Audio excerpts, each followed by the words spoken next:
जय हिंद। आप सभी स्टूडेंट को स्वागत है आप सभी छात्रों का आज की क्लास में। बच्चों, आज की क्लास में हम आप सभी छात्रों के लिए साइंस के बहुत ही महत्वपूर्ण और मोस्ट वीवीआई ऑब्जेक्टिव क्वेश्चन लेकर के आए हैं, जो आपके मैट्रिक बोर्ड परीक्षा 2024 के लिए बहुत ही महत्वपूर्ण है। तो ये क्वेश्चन साइंस के हैं जो कि बहुत ही महत्वपूर्ण है, तो आप सभी बच्चे इन प्रश्नों को याद कर लीजिएगा, ठीक है। चलिए क्लास को शुरू करते हैं। पहले प्रश्न को देखेंगे। प्रश्न है, एथेन का आणविक सूत्र C2H6 है इसमें, ठीक है। तो चलिए इसका आंसर बताइएगा। प्रश्न है, एथेन का आणविक सूत्र C2H6 है, इसमें 7 सहसंयोजक आबंध है, ठीक है। यहाँ देखें, तो इसका आंसर जो हो जाएगा वह है 7 सहसंयोजक आबंध है, ठीक है। चलिए अगले क्वेश्चन की तरफ चलेंगे। हमारा अगला प्रश्न आ गया है, निम्न में से कौन सा यौगिक ईंधन के रूप में इस्तेमाल किया जा सकता है, ठीक है। क्वेश्चन है, निम्न में से कौन सा यौगिक ईंधन के रूप में इस्तेमाल किया जा सकता है। तो इसका जो आंसर होगा वो होगा इथेनॉल। इथेनॉल को हम इस्तेमाल कर सकते हैं, ठीक है। चलिए अगले क्वेश्चन को देखेंगे। अगला प्रश्न है, कौन सा हाइड्रोकार्बन सबसे सरल यौगिक है। कौन सा हाइड्रोकार्बन सबसे सरल यौगिक है। तो मीथेन सबसे सरल यौगिक है, ठीक है।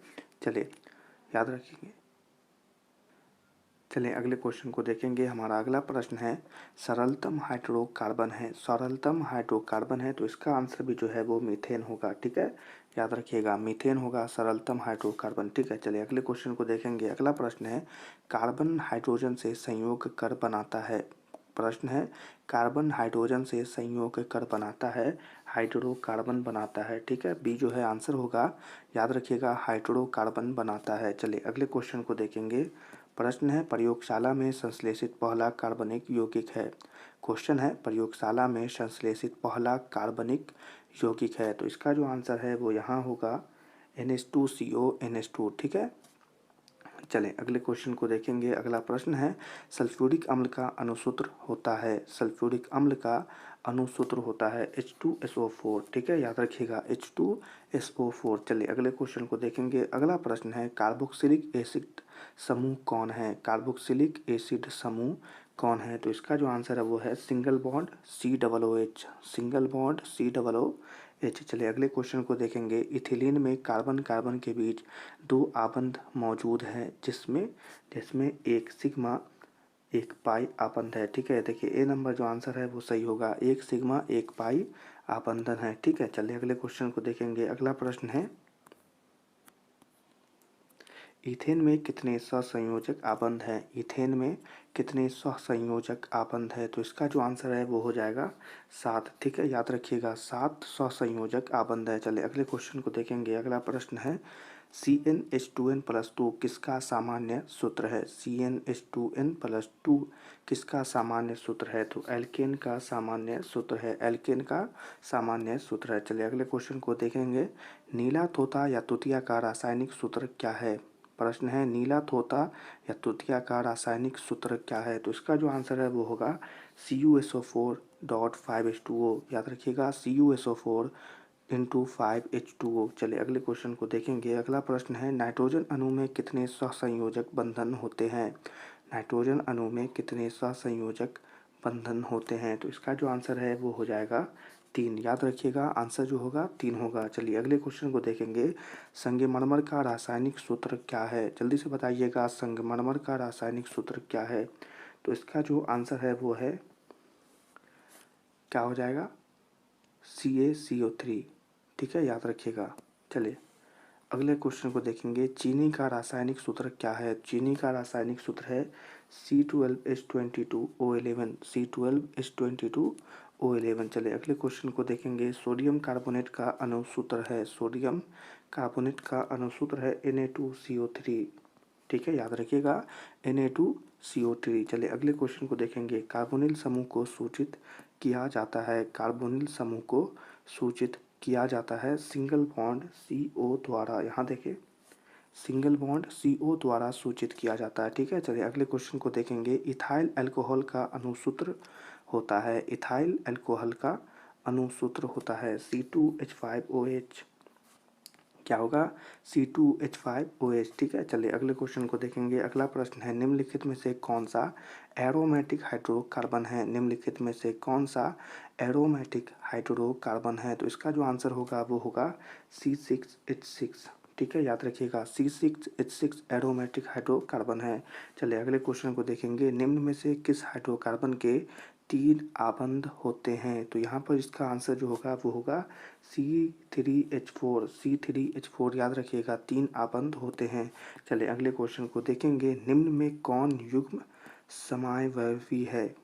प्रश्न है, निम्न में कौन युग्म समावयवी है? तो इसका जो आंसर होगा वो हो जाएगा सी नंबर C2H5OH प्लस और CH3OCH3। ठीक है, याद रखिएगा। चलिए अगले क्वेश्चन को देखेंगे। एथेनॉल या अल्कोहल का क्रियाशील मूलक है? तो ये बहुत ही आसान प्रश्न है। इसका जो आंसर हो जाएगा वो हो जाएगा OH। ठीक है, एथेनॉल या अल्कोहल का क्रियाशील मूलक है OH। चलिए अगले क्वेश्चन को देखेंगे। प्रश्न है, निम्न में से कौन सहसंयोजी यौगिक है? तो इसका आंसर जो होगा वो होगा CH4। ठीक है, निम्न में से कौन सहसंयोजी यौगिक है? तो इसका आंसर होगा CH4। चलिए अगले क्वेश्चन को देखेंगे। सिंगल बॉन्ड COOH अभिक्रियाशील मूलक को क्या कहते हैं? तो इसे हम कहते हैं अम्ल। ठीक है, सिंगल बॉन्ड COOH अभिक्रियाशील मूलक को क्या कहते हैं? उसे हम अम्ल कहते हैं। चलिए अगले क्वेश्चन को देखेंगे। सिंगल बॉन्ड CHO क्रियाशील मूलक को क्या कहते हैं? तो इसे कहा जाता है एल्डिहाइड। ठीक है, CHO क्रियाशील मूलक को क्या कहते हैं? एल्डिहाइड कहते हैं। चले अगले प्रश्न की तरफ चलेंगे। हमारा अगला क्वेश्चन है, N2 अणु में नाइट्रोजन परमाणुओं के बीच कितने सहसंयोजन आबंध होते हैं? तो उनके बीच होते हैं 3 सहसंयोजन आबंध होते हैं। ठीक है, याद रखिएगा। चलिए अगले क्वेश्चन को देखेंगे। बेंजीन का अणु सूत्र होता है, बेंजीन का अणु सूत्र होता है C6H6। ठीक है, बेंजीन का अणु सूत्र है C6H6, याद रखिएगा। चलिए अगले क्वेश्चन को देखेंगे। सबसे कठोरतम तत्व है? तो इसका जो आंसर होगा वो हो जाएगा हीरा। ठीक है, याद रखिएगा, सबसे कठोरतम तत्व कौन है? तो हीरा है। अगले प्रश्न को देखेंगे। अक्रिय तत्व कौन है? तो अक्रिय तत्व जो है वो है हीलियम। ठीक है, अक्रिय तत्व कौन है? तो हीलियम है। चलें अगले क्वेश्चन को देखेंगे। क्लोरीन की संयोजकता क्या है? क्लोरीन की संयोजकता 1 है। क्लोरीन की संयोजकता 1 है। हाइड्रोकार्बन कौन है? हाइड्रोकार्बन कौन है? C6H12O6 हाइड्रोकार्बन कौन है? तो इसका आंसर क्या होगा? C6H12O6। ठीक है, चलें अगले क्वेश्चन को देखेंगे। OH का क्रियाशील मूलक कौन है? OH का क्रियाशील मूलक कौन है? तो अल्कोहल हो जाएगा। OH का क्रियाशील मूलक अल्कोहल हो जाएगा। चलिए अगले क्वेश्चन को देखेंगे। एथेनॉल को सांद्र H2SO4 के साथ गर्म करने पर निम्नलिखित में से कौन सी गैस बनती है? तो वहाँ पर हमें गैस जो मिलेगी वो गैस होती है C2H6। C2H6 गैस हमें प्राप्त होती है। चलिए अगला क्वेश्चन है, जैव गैस या बायोगैस के मुख्य अवयव होते हैं? तो उसके मुख्य अवयव होते हैं मीथेन होते हैं। ठीक है, याद रखिएगा, बायोगैस के मुख्य अवयव मीथेन होते हैं। चलिए अगले क्वेश्चन की तरफ चलेंगे। विरंजक चूर्ण का रासायनिक सूत्र होता है, विरंजक चूर्ण का रासायनिक सूत्र होता है CaOCl2। ठीक है, याद रखिएगा।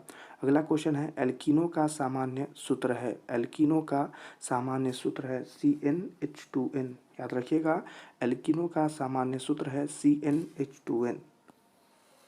चलिए अगला प्रश्न है, एथेनॉल के ऑक्सीकरण से प्राप्त होता है, एथेनॉल के ऑक्सीकरण से प्राप्त होता है एथोनोइक अम्ल। ठीक है, याद रखिएगा, एथोनोइक अम्ल। अगला क्वेश्चन है, संतृप्त हाइड्रोकार्बन श्रेणी के सदस्यों को हम क्या कहा जाता है? ठीक है, एथेनॉल के संतृप्त हाइड्रोकार्बन श्रेणी के सदस्यों को क्या कहा जाता है? उसे एल्केन कहा जाता है। याद रखिएगा, क्या कहा जाता है?